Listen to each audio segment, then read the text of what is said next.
अस्सलामुअलैकुम, मैं हूं मुबशर चौधरी और आप देख रहे हैं MK smart solution.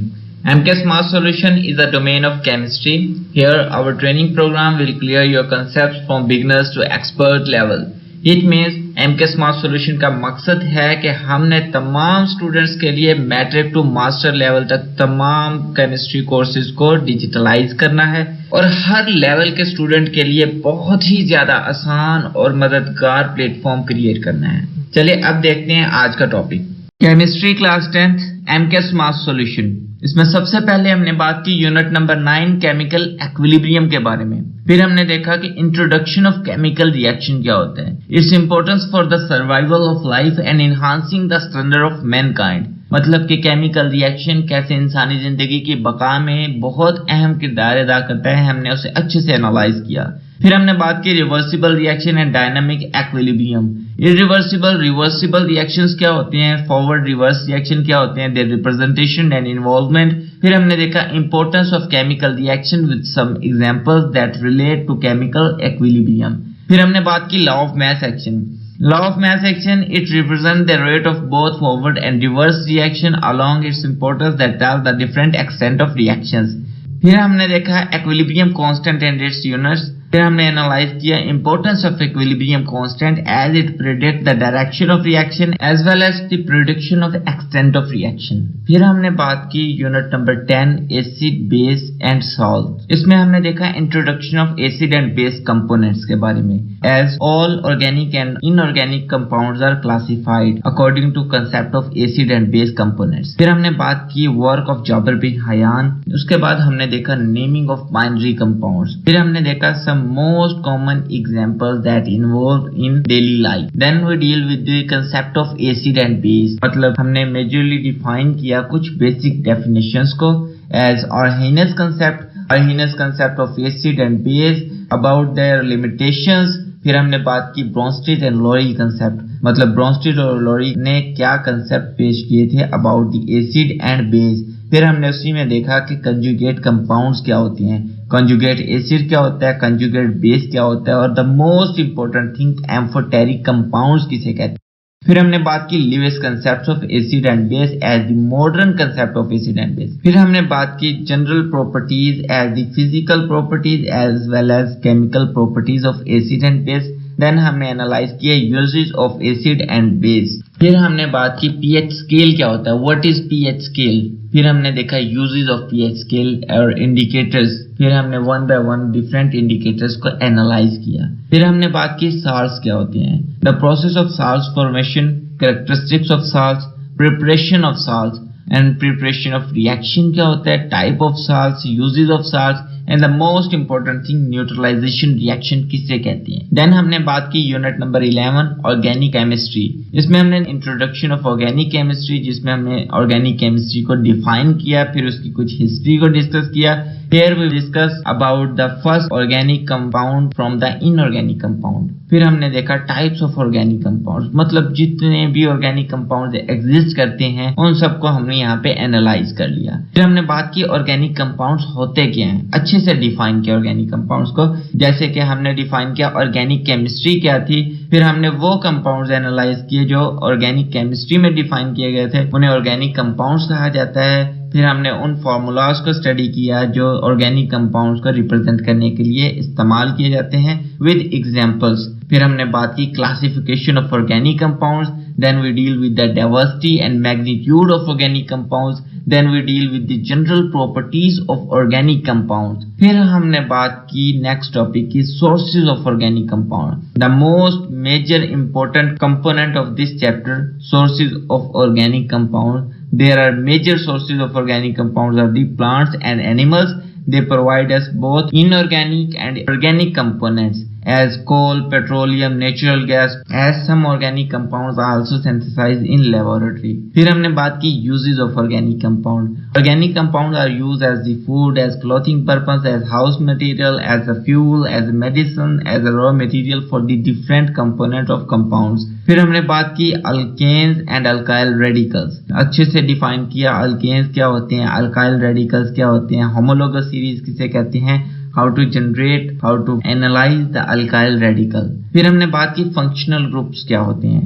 Functional groups categorized into 4 different categories. Here first we define about the functional groups containing carbon, hydrogen and oxygen as the essential elements. इसमें हमने बात की alcoholic group, ether linkage, aldehyde group, ketonic group, carboxylic group, Easter linkage, and then we deal with the functional groups containing carbon, hydrogen and nitrogen as the essential components. फिर हमने बात की इसमें amine और अमाइड. फिर हमने बात की functional groups containing carbon, hydrogen and halogens as their essential components, जिसमें हमने डिफाइन किया अल्काइल हैलाइड्स को. फिर हमने बात की functional groups as the double bond and triple bond, जिसमें हमने अल्कीन्स एंड अल्काइंस को बहुत अच्छे से एनालाइज किया. फिर हमने देखा test for the detection of functional group, मतलब कि फंक्शनल ग्रुप्स को डिटेक्ट करने के लिए जितने भी इंपॉर्टेंट टेस्ट परफॉर्म किए जा सकते थे, वन बाय वन हमने उन्हें तमाम को स्टडी किया, जिसमें हमने कहा test for the unsaturation, test for the alcoholic group, test for the carboxyl group,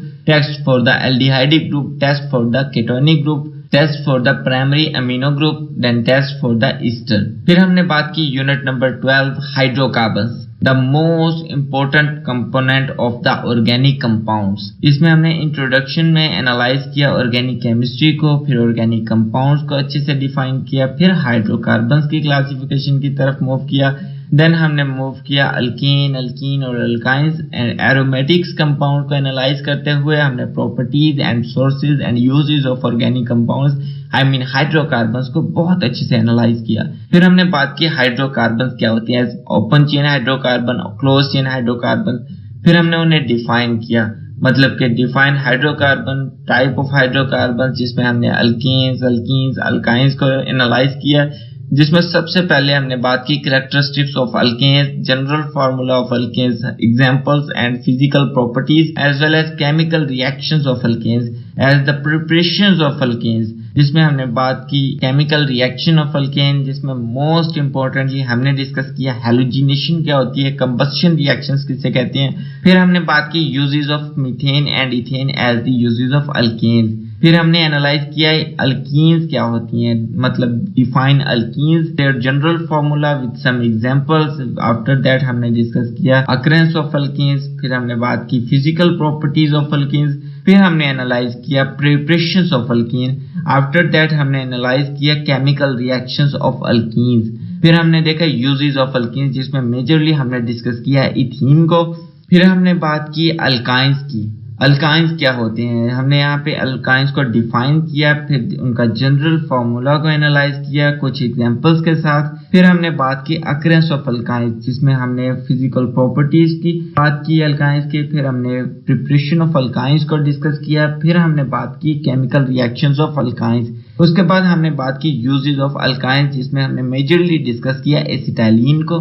फिर हमने बात की यूनिट नंबर 13 बायोकेमिस्ट्री के बारे में. बायोकेमिस्ट्री में सबसे पहले हमने देखा इंट्रोडक्शन ऑफ बायोकेमिस्ट्री, जिसमें हमने डेफिनेशंस देखी, बायोकेमिस्ट्री को बहुत अच्छे से डिफाइन किया, क्लासिफिकेशन ऑफ बायोकेमिस्ट्री को डिफाइन किया. फिर हमने हिस्ट्री के बारे में कुछ डिस्कस किया. फिर हमने फंक्शंस के बारे में डिस्कस किया. उसके बाद हमने बात की कुछ इंपॉर्टेंट कंसेप्ट्स की रिगार्डिंग टू बायोकेमिस्ट्री.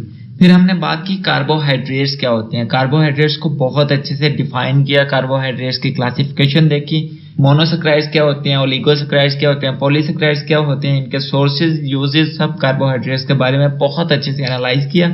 फिर हमने बात की प्रोटीन्स क्या होती हैं, डिफाइन प्रोटीन के बाद हमने बात की amino acid as the building block of protein. फिर हमने बात की uses and sources of proteins.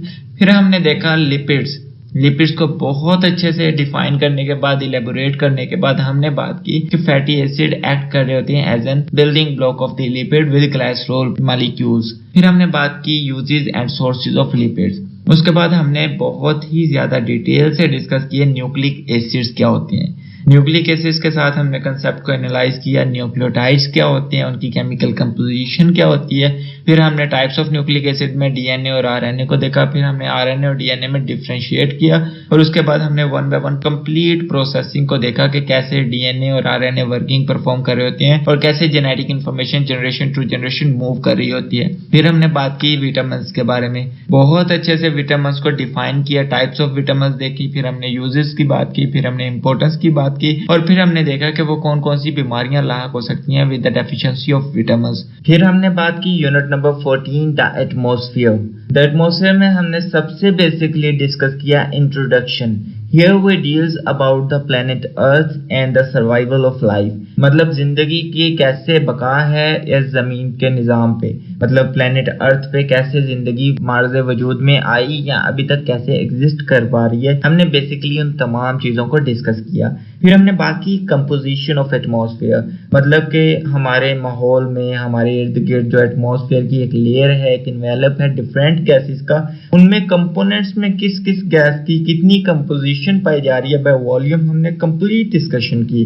और इसमें हमने ये भी देखा कि कौन सी गैस किस वैल्यू पे ज्यादा कीमती है, किस वैल्यू पे ज्यादा सिग्निफिकेंट है।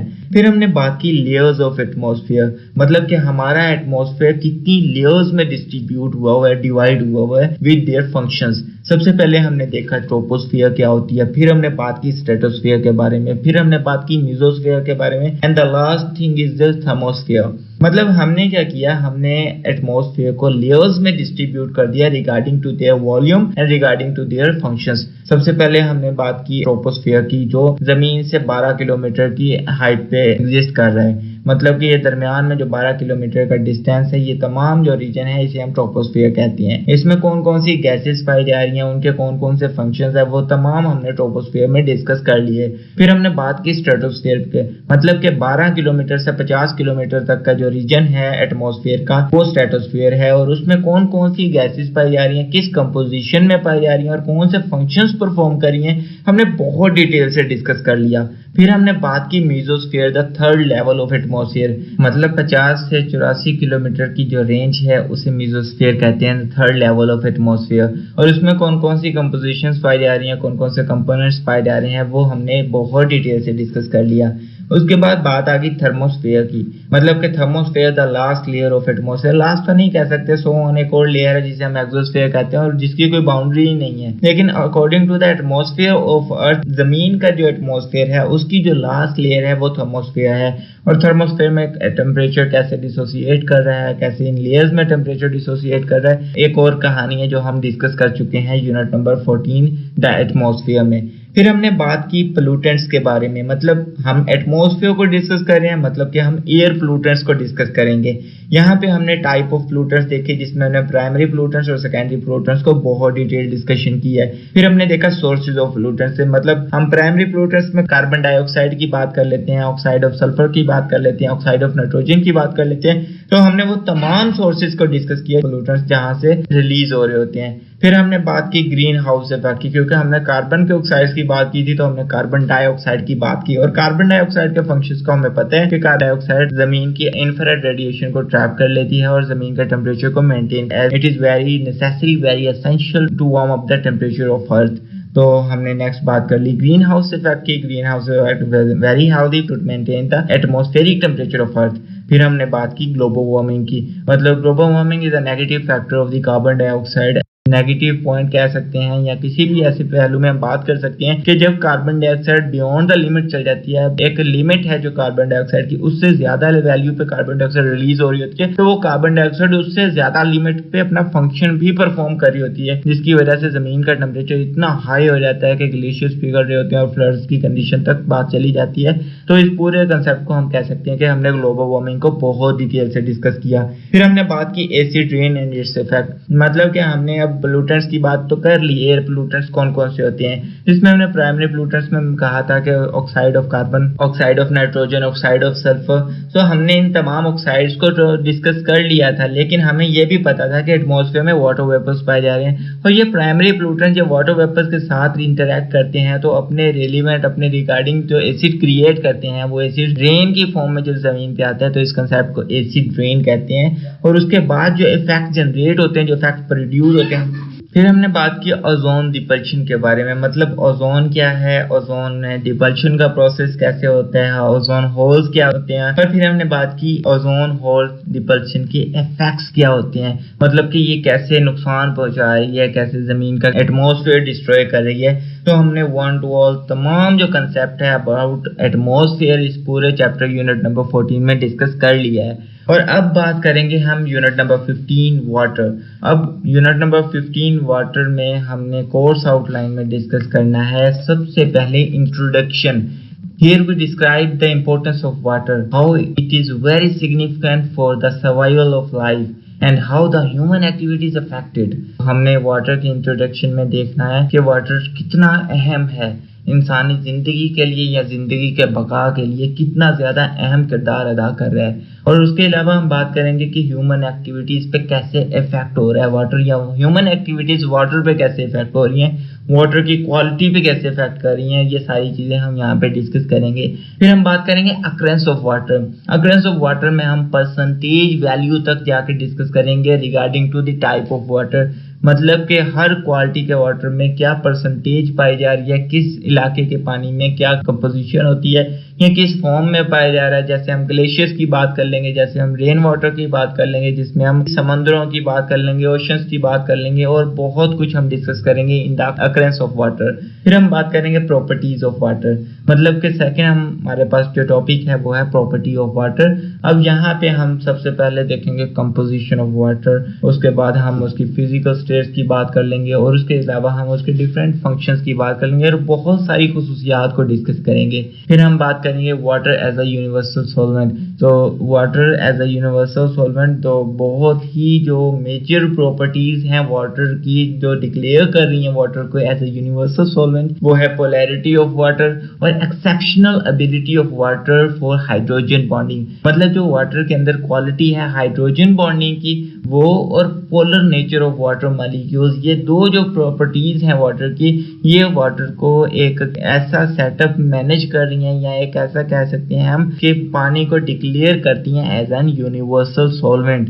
सॉल्वेंट क्या होते हैं ये हम chemistry unit number 6 class 9th में बहुत डिटेल से डिस्कस कर चुके हैं और यूनिवर्सल सॉल्वेंट के कंसेप्ट को भी हमने वहां बहुत अच्छे से ब्रीफ किया है। तो यहाँ पे हमने यूनिवर्सल सॉल्वेंट क्यों कहा जाता है पानी को, उसकी वजूहात को डिस्कस करना है, जिसमें हमने polar nature of water molecules और exceptional ability of water for making the hydrogen bonding को डिस्कस करना है बहुत डिटेल से। फिर हमने बात करना है सॉफ्ट वाटर और हार्ड वाटर के बारे में, यानी कि सबसे पहले हम डिफाइन करेंगे सॉफ्ट वाटर क्या होता है, हार्ड वाटर क्या होता है। फिर हम देखेंगे causes of the hardness of water, पानी के खारे होने की वजूहात क्या होती हैं। फिर देखेंगे type of hardness of water, मतलब कितनी किस्म का हार्ड वाटर एग्जिस्ट कर सकता है। फिर हम देखेंगे method for the removal of the hardness of water, मतलब कि पानी की हार्डनेस को रिमूव करने की कौन कौन से मेथड्स हैं। वन बाय वन उन तमाम मेथड्स को डिस्कस करेंगे regarding to the type of water, मतलब किस किस्म का पानी हो तो कैसे रिमूव की जाती है उसकी हार्डनेस। फिर हम बात करेंगे डिसएडवांटेजेस ऑफ वाटर हार्डनेस, मतलब कि हार्ड वाटर के जो डिसएडवांटेजेस हैं वो क्या क्या हैं, उन्हें बहुत अच्छे से एक्सप्लेन करेंगे। नेक्स्ट हम बात करेंगे वाटर पोल्यूशन, मतलब यहाँ पे हम उन तमाम पोल्यूटेंट्स को डिस्कस करेंगे जो पानी को पोल्यूट कर रहे होते हैं, जिसमें हमारे पास इंडस्ट्रियल एफ्लुएंट्स आ जाते हैं, डोमेस्टिक एफ्लुएंट्स आ जाते हैं, एग्रीकल्चर एफ्लुएंट्स आ जाते हैं, और ये किस तरह पानी की क्वालिटी को डिस्ट्रॉय कर रहे होते हैं और how they effect the water pollution, मतलब कि पोल्यूटेड वाटर होता है वो किस तरह नुकसान पहुंचा रहा होता है या किस वैल्यू तक जाके वो अपनी क्वालिटी को डिस्ट्रॉय करता है। हम यहाँ पे कंप्लीट डिस्कशन करेंगे in the topic of water pollution. Next हम बात करेंगे वाटर बोर्न इन्फेक्शियस डिजीजेस, यानी कि हम यहाँ पे उन डिजीजेस की बात करेंगे जो पोल्यूटेड वाटर को ड्रिंक करने से, यूज करने से या किसी भी पर्पज से इस्तेमाल करने से हमें पेश आ सकती हैं, या फिर जो वजूहात बनती हैं for the destroy the health. तो हम उन तमाम बीमारियों को यहाँ डिस्कस करेंगे जिसे हम वाटर बोर्न इन्फेक्शियस डिजीजेस कहते हैं, जिसमें हमारे पास डायरिया है, डिसेंट्री है, कॉलरा है, क्रिप्टोसोडियम है, उसके बाद फ्लोरोसिस है, हेपेटाइटिस है, हुकवर्म और जॉर्डिस, टाइफाइड, ये तमाम बीमारियों को हम यहाँ पे डिस्कस करेंगे। उसके अलावा हम यहाँ पे prevention of water borne diseases को भी डिस्कस करेंगे कि मतलब हमें पता है कि वाटर की क्वालिटी डिस्ट्रॉय हो जाए तो वो बीमारियां पैदा करती हैं, मतलब इन्फेक्शियस डिजीजेस को प्रमोट कर रही होती हैं। लेकिन उसके साथ ही इन तमाम बीमारियों को समझने के बाद उनसे प्रिवेंशन, उनसे छुटकारा हासिल करने से या उनसे जो भी हम एहतियाती तदाबीर इस्तेमाल कर सकते हैं उन तमाम वैल्यूज को हम यहाँ पे डिस्कस करेंगे इस चैप्टर में। उम्मीद करता हूँ हमारी ये मेहनत आपके लिए मददगार साबित हो। प्लीज हमारे चैनल को सब्सक्राइब, लाइक, शेयर जरूर करें, और अगर आप इस तमाम कोर्स को एक ऑर्गेनाइज्ड वे में स्टडी करना चाहते हैं तो आप हमारी वेबसाइट mksmartsolution.blogspot.com, जिसका लिंक डिस्क्रिप्शन में मौजूद है, उसे विजिट करें। यहाँ पे आपको आपके कोर्स से रिलेटेड तमाम डाटा एक वेल ऑर्गेनाइज्ड फॉर्म में मिलेगा from the matric to master level. Thanks to watch. If you have any query, you can find me in comment box or you can also contact me on WhatsApp. Khuda Hafiz.